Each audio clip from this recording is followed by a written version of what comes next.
Видеонун ылдыйында колду басып жана каналыбызга жазылып жанда коңгуроочуну басып кетиңиздер. Баткенде дайынсыз болуу изделип жаткан өспүрүм кыз Ош шаарынан табылды. Бул туурасында облустук ички иштер башкармалыгынан билдиришет. Маалым болгондой, Баткен районунда сел-сая иш-чарасы өткөрүлүп, базарларда, соода түйүндөрүндө тилемчилик кылып жүргөн өспүрүмдөрдү аныктоо максатында иликтөө иш-чаралары өткөрүлдү. Иш-чарага жергиликтүү аймактардын өкүлдөрү, социалдык коргоо жана билим берүү органдарынын кызматкерлери, үй-бүлө жана балдарды колдоо комиссиясы, милиция кызматкерлери менен кошо район аймагындагы кароосуз калган имараттар, эч ким жашабай калган жайлар толугу менен текшерилип чыкты.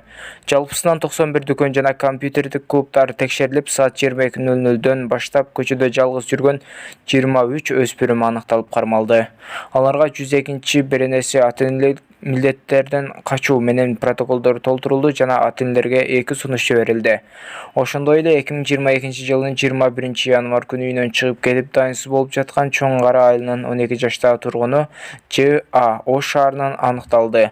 27-январда Баткен шаарына алып келинип, милиция кызматкерлери тарабынан ата-энесине өткөрүлүп берилди дешти маалымат кызматынан. Түркиянын жаранын урдоого катышкан башка адамдарды издөө иштери уланууда деп билдирет КР УКМКнын басма сөз кызматы. Маалыматка ылайык, УКМК КР ички иштер министрлиги менен биргеликте СД аттуу туркиялык ишкерди урдоо боюнча козголгон кылмыш ишинин алкагында мурда издөөдө жүргөн түрк жаранын урдоонун уюштуруучуларынын бири 1998-жылы туулган Махматкарим уулу Ниязалы аттуу КР жараны кармалды. Азыркы учурда кылмыш ишинин негизги катышуучусу 1971-жылы туулган жараны Болот Матраимов издөөгө алынып, ал укук коргоо органдарынан из жашырып жүрөт. Ошондой эле жүргүзүлгөн ыкчам иликтөө иш-чараларынын жүрүшүндө СД урдоого түрк тектүү КРнен 1976-жылы туулган жараны Озген Эртугрул кандын тиешеси бар экени аныкталып, ага издөө жарыяланды. 2022-жылдын 25-январында мурда кармалган ЖБга карата Кыргыз Республикасынын сот органдары тарабынан башкаруу чарасы үй камагына алуу түрүнө өзгөртүлдү. КР УКМК жарандарды издөөдө жүргөн адамдар тууралуу маалымат болсо 0312 60 575, 0312 66 04 75, 0312 62 65 04 жана 102 номерларына билдирүүнү өтүнөт. Бишкектеги Ахунбаев жана Чапаев көчөлөрүнүн кесилишинде аялын сабаган жаран 7 күнгө камакка алынды. Бул тууралуу Суперкейджи порталына Ленин райондук ички иштер бөлүмү билдирди.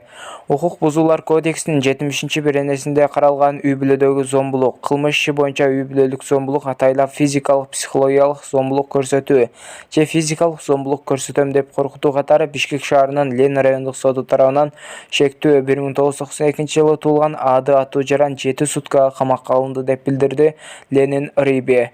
Буга чейин социалдык тармактарда Бишкек шаарында күйөөсү аялын башка тепкен видео тараган.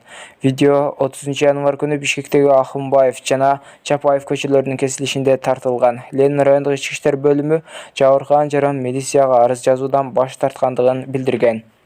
Бишкек Нарын Торгар Тунаа жолунан жүргүнчү ташыган кичи автобустан 4 килограммдан ашык баңгизат табылды. Ички иштер министрлигинин маалымат кызматынан кабарлашкандай, айдоочу Жумгалдан Бишкекти көздөй келе жаткан. Белгилүү болгондой, 20-январда саат 20:30 чамасында Бишкек Нарын Торгар Тунаа жолунун Mercedes Sprinter кичи автобусу токтотулган. Автобусту кинологдун жардамы менен тинтүү учурунда багаждан жедим бөтөлкөлөр салынган коробка табылган. Коробкада болжол менен 3 кг 485 грамм болгон зат салынган.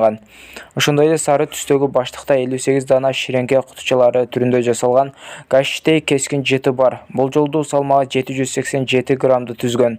Ачык күрөң түстөгү катуу зат табылган. Алынган баңгизатты мыйзамсыз сактоого шектелип, автобустун жүргүнчүсү кармалды. Ал Жумгал районунун тургуну 1997-жылы туулган КЖ болуп чыкты.